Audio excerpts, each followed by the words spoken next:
छठी घाटे पूजन करे माई के रचना करे माई के रचना करे माई के रचना करे। अरे चलो ना विशाल वो पूजन करे माई के रचना करे माई के रचना करे माई के रचना करे। चली छठी घाटे पूजन करे माई के रचना करे माई के रचना करे।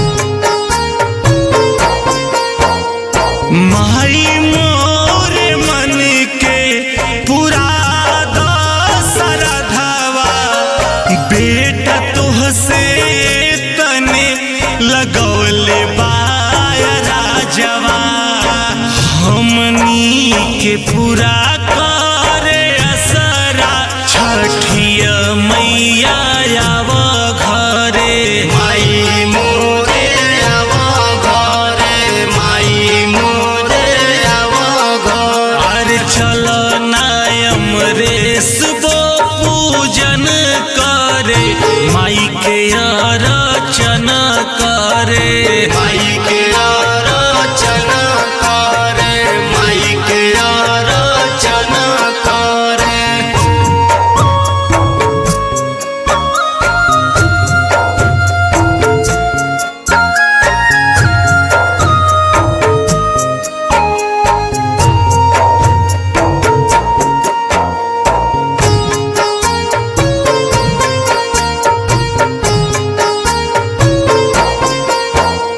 सोनुआ अमरेश के पूरा दान इच्छा कहिया ले बुमाई बेटा के परीक्षा सेवका शरण में भजन करे तोहरो पूजन करे तोहरो पूजन करे तोहरो पूजन करे।